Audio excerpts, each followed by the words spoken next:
Scrisoarea Suzanei către Moritz, soțul ei. Dragă Iani, poate că tu mă credeai moartă. De 9 ani nu mai știm nimic unul de altul. Mintea mi-a spus și mie de multe ori că tu nu mai trăiești. M-am pregătit să fac rugăciuni la biserică pentru tine, așa cum se fac pentru morți, dar în ultima clipă m-am oprit. Inima îmi spunea că tu nu ești mort. Acum mă bucur că nu ți-am făcut parastas, căci e mare păcat să faci slujbă ca la morți pentru cineva viu. Adresa ta mi-a dat-o domnul Peruset, de la Crucea Roșie Elvețiană. Mi-a spus că ești închis de câțiva ani. După ce am mulțumit lui Dumnezeu că ni te-a ținut în viață, l-am rugat să lumineze mintea celor care te țin în pușcărie pe nedrept, fiindcă ei știu că nu ești nici hoț, nici ucigaș și stai închis degeaba. Sunt multe lucruri pe care trebuie să ți le spun. În 9 ani s-au petrecut multe, dar nu e loc într-o scrisoare pentru toate. Tu ai să fii mânios că eu mă aflu acum în Germania, că am părăsit casa, pământul și toată gospodăria noastră și îți țin copiii printre străini.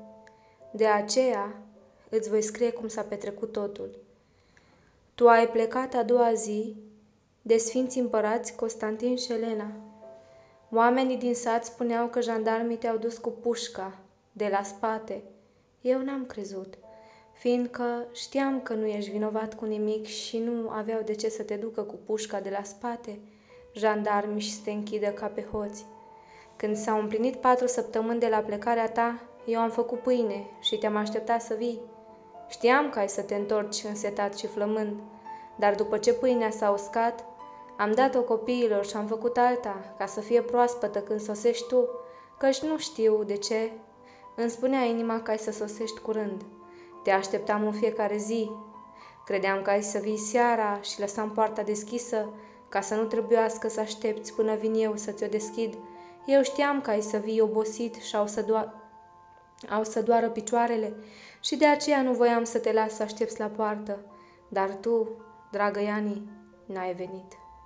Eu n-am mai făcut pâine pentru tine, că nu mai aveam făină, dar de așteptat te-am așteptat la fel în fiecare zi. Într-o zi, aproape de Sfântul Nicolae, jandarmul a venit și mi-a spus că tu ești evreu și trebuie să-ți ia casa. Ca să mă lase să stau cu copiii în ea, m-a pus să semnez o hârtie de divorț. Am semnat. Era iarna și n-aveam unde mă duce. Dar de despărțit nu m-am despărțit de tine și te-am așteptat ca și mai înainte, cu și mai multă răbdare. Când au venit rușii în sat, i-au împușcat pe părintele Corugă și pe cei mai de frunte săteni. Eu și cu mama Aristița l-am luat noaptea pe părintele, care încă nu murise, din groapa primăriei și am vrut să-l ascundem în pădure. Pe drum am întâlnit o coloană de nemți și le-am dat lor pe părintele, ca să ducă la spital. Nu știu dacă am făcut bine, dar nici să lăsăm să moară nu puteam. Pentru fapta asta, mama Aristița a fost a doua zi dimineață împușcată de Marcu Goldenberg. Voia să mă împuște și pe mine, dar eu am luat copiii și am fugit din sat. Am muncit și am pătimit prin multe locuri. Îmi era teamă că rușii mă împușcă și pe mine ca pe Aristița, dacă mă prind, și am fugit de ei cât am putut, dar rușii tocmai m-au prins în Germania. După ce s-a terminat războiul, ei nu m-au împușcat. Au fost foarte buni cu mine. Copiilor tăi, rușii le-au dat pâine, boboane și haine, fiindcă ei nu sunt copii de neamț. Eu am căpătat, la fel de la ruși, mâncare și îmbrăcăminte. Acum îmi părea rău că am fugit din fântâna de frica lor. Asta a durat 4 zile. Eu așteptam să mă însănătoșesc, fiindcă fusesem bolnavă, și apoi să plec în țară. Într-o noapte a bătut cineva la fereastră. Erau soldați ruși. Au spart ușa și au intrat în casă. Au căutat peste tot să vadă dacă mai sunt și alte femei și au adus-o pe fata proprieterei, care avea 14 ani. Ne-au dat apoi de băut la amândouă. Au scos pistoalele și au spus că dacă nu bem, ne împușcă. Pe urmă ne-au spus să ne dezbrăcăm în pielea goală. În cameră erau și copiii noștri amândoi. I-am zis că mai bine să mă omoare, dar de dezbrăcat în pielea goală nu mă dezbrac. Soldații mi-au rupt în bucăți rochia și cămașa. Pe urmă și-au bătut joc de mine și de nemțoaică. Până la ziua m-au batjocorit pe rând. Mi-au turnat răchiul pe gât, fiindcă nu voiam să beau. Pe urmă mi-au turnat răchiul în urechi și m-au batjocorit din nou. Să mă ierți, dragă Iani, dar nu vreau să-ți ascund nimic. Când m-am deșteptat, rușii nu mai erau în cameră și copiii plângeau la capul meu, ca la capul unei moarte. A doua seară, rușii au venit din nou. Erau tot aceiași. Eu au dus-o tot pe fata gazdei și ne-au batjocorit pe amândouă. Eu m-am ascuns cu copiii în pivniță, ca să nu mă mai găsească rușii, dar în a treia noapte ei m-au găsit în pivniță. Și iarăși s-a întâmplat ca nopțile de mai înainte, dar eu nu mai știu nimic, fiindcă am leșinat până să mă batjocorească ei. Așa a fost 2 săptămâni de-a rândul.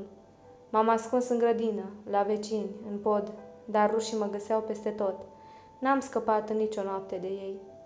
Eu m-am hotărât să mă omor, dar când veneau copiii la mine și îi vedeam plângând, nu mi se îndura inima să-i las fără mamă, căci destul erau fără tată. Ce aveau să facă bieții copii fără nimeni aici, în țara străină? Pentru ei, dragă Iani, am mai rămas în viață. Pentru mine însă de atunci sunt moartă. Ca să scap de ruși, am fugit spre apus. Am ajuns la englezi și pe urmă la americani, unde mă aflu acum. Pe drum, rușii m-au prins de mai multe ori și unde mă prindeau, își băteau joc de mine, așa cum își băteau joc de toate femeile în fața copiilor înainte de a intra la englezi. Rușii m-au ținut la graniță 3 zile și și-au bătut joc de mine zi și noapte. Când m-au batjocorit rușii la graniță ultima oară, am rămas însărcinată. Acum port în pântece un copil între a 5-a lună. Te întreb ce să fac. Scrie-mi dacă, după toate cele ce mi s-au întâmplat, tu mă mai socotești nevasta ta și dacă ai să te întorci vreodată la mine. Aștept răspunsul tău cu nerăbdare și cu lacrimi, ca să știu ce să fac. Suzana.